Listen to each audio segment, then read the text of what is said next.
想知道俄军单日数百阵亡怎么来的吗？很简单，直接上子母弹，并且有图有真相。最近披露了在巴赫穆特前线拍摄的一张照片，荒地上布满数以百计的小尺寸弹坑，简直就像一个缩小版的月球表面，四周还散落着不少武装人员的遗体，可以说尸横遍野。这些就是瓦格纳的雇佣军在发动成建制的敢死队冲锋时遭到了灭顶之灾。粗略估计，现场至少有50名雇佣兵尸体，整个小队全军覆没。造成这种景象的并不是传统的迫击炮或榴弹炮，而是传说中的子母弹，正是美国援助的 M30A1 型精确制导火箭弹。这是海马斯和 M270 火箭炮的标准弹药，与乌军正在使用的 M31系列火箭弹一样。M30A1 也是卫星制导火箭弹。在西方国家援助乌克兰数十门海马斯与 M270 之后，已经有多张现场图片证明，美国向乌克兰提供了 M30A1 火箭弹。M30A1 虽然也属于子母弹的范畴，却和传统爆炸破碎的子母弹不同。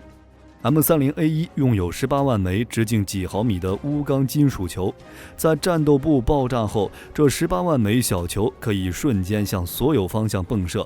M30A1 型火箭弹的攻击模式完全是利用钨钢材质的极高硬度，利用母弹爆炸时瞬间迸发的极高初速度，对一定范围内的目标展开硬杀伤，既达到了美军对敌方作战人员的大面积杀伤效果，又不会对非战斗人员造成2次伤害。当初美国援助海马斯的时候，给了 M31与 M30A1 两种火箭弹，使用90公斤半穿甲高爆战斗部的 M31系列火箭弹，非常适合打击指挥基地和弹药库等目标。而 M30A1 火箭弹则是专门用来杀伤有生目标，不过面对坦克和步兵战车时没啥作用，所以无法针对俄军的装甲集群，只能打击一些轻型装甲目标。通俗来说， M30A1 就是专门打击战线上的俄军士兵的。早在海湾战争中，美军就已经大量使用子母火箭弹了。第18空降军第24机械化步兵师的 M270 火箭炮表现出色，给予友军装甲部队与步兵有力支援，将大量弹药精准泼洒到伊拉克军队头上。使用的便是 M26 人员杀伤弹，内部可以装填644枚 M77 子弹药，在每次12枚火箭弹齐射时，可以向45公里外的24万平方米范围内抛出7728枚子弹药，使得伊拉克军队几乎无处可躲。伊军将其称之为钢雨。据事后统计，海湾战争中多国部队共出动了246辆 M270 火箭炮，共发射了17000余枚火箭弹，并且由于 M26 人员杀伤弹的大量使用，伊拉克部队共承受1300余枚子弹药的覆盖式打击。在如此密集的恐怖打击下，伊军士兵几乎没有生还的可能，就算是侥幸活下来，也会完全丧失行动能力。在后半生的时间里，遭受体内的弹片残骸所带来的巨大折磨。针对不同的作战环境与作战目标，各国还研发了多种不同用途的子母弹。除了人员杀伤弹以外，还有反装甲子炸弹、反跑道子炸弹等。子弹药少则几颗，多的则有几百颗。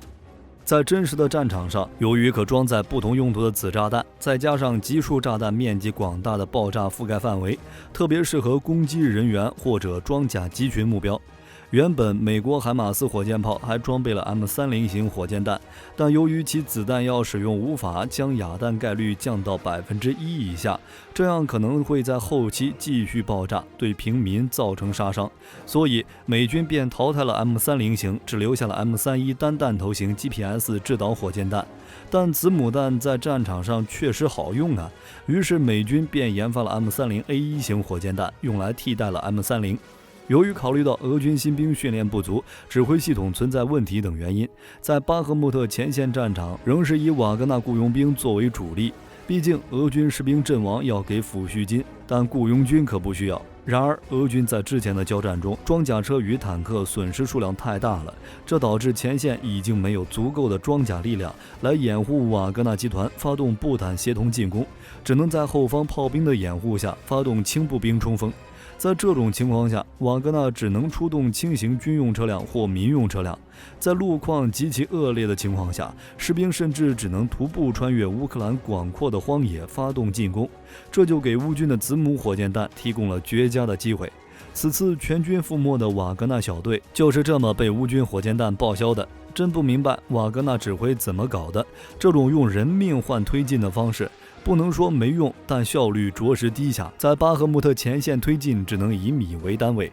距离乌军最近的部队还是位于索莱达尔西北约6公里的拉兹多利夫卡地区。别说何为巴赫穆特了，俄军目前就连切断140高速公路、削弱乌军后勤供应能力都没能做到，并且瓦格纳许多士兵还表示，他们极其缺乏装甲车、武器弹药，同时也缺乏进行掩护射击的100毫米和152毫米大口径炮弹。现在想突破乌军防线简直是难如登天。原本俄军是想将巴赫穆特变成乌军的绞肉机，没成想自己栽进去了。目前乌军稳居于当地的地面和地下工事内，后方还有海马斯 M270 火箭炮等远程火力援助。在大多数情况下，乌军只需要进行侦察和引导炮击，就能对俄军有生力量造成极大的伤害，根本不需要派出士兵冒险反攻。这座绞肉机绞的还不知道是谁的肉呢。而且泽连斯基也表态了，就是要在巴赫穆特死死绊住俄军，也就是说，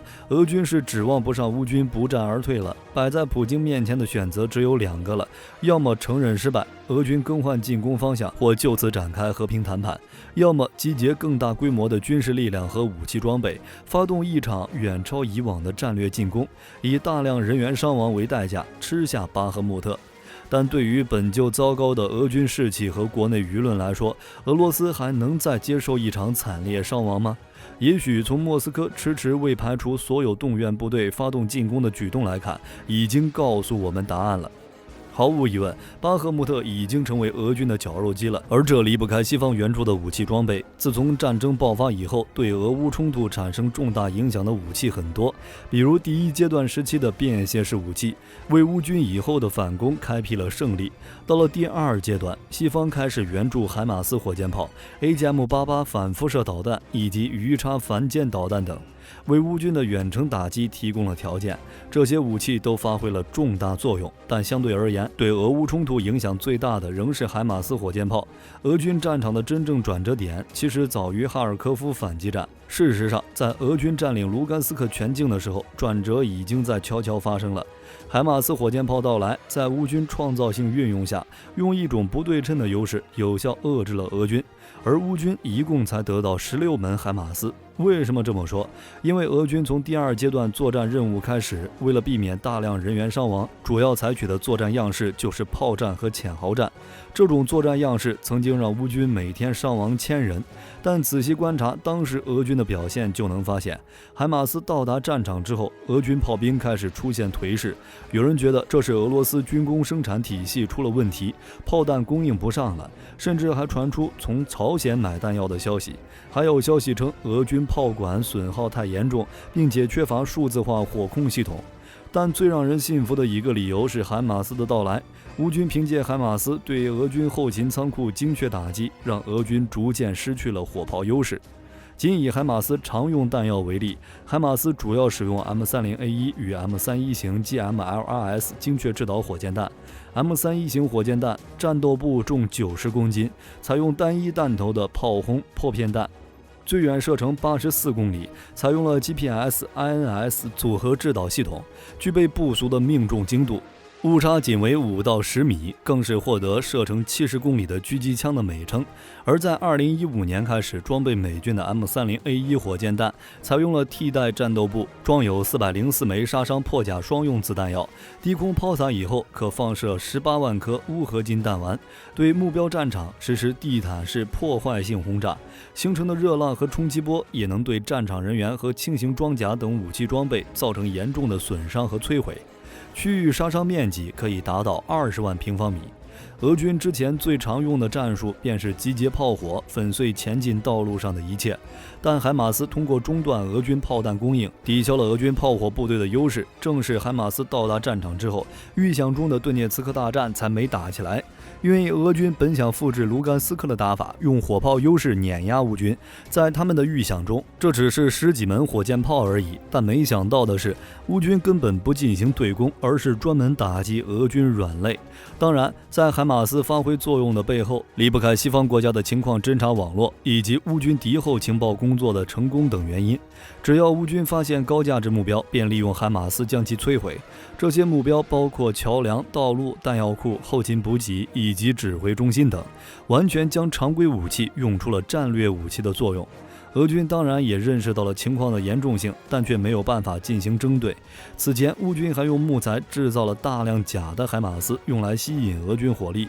据说，俄军在这些假目标上已经消耗了至少10枚巡航导弹，白白浪费了差不多1200万美元。俄罗斯军队通常使用无人机系统来定位和识别目标，然后进行大规模炮击。有时候也会选择精确导弹打击。乌克兰部署的假海马斯让俄军无人机和卫星几乎无法区分，即使俄军可能知道这可能是个诱饵，但还是要进行攻击。因为海马斯火箭炮和 M31 制导火箭让俄军吃了大亏，这也是为何美国援助了16辆海马斯，俄军却说摧毁了44套的原因。事实上，西方国家也对海马斯的战果感到惊讶，没人会觉得乌军能利用10几门海马斯扭转战局。毫不夸张地说，海马斯绝对称得上是俄乌战场上最耀眼的武器。不知道美国会不会继续援助？你们觉得呢？欢迎评论区讨论一下。好了，本期内容就到这里了，我是火力军，咱们下期再见。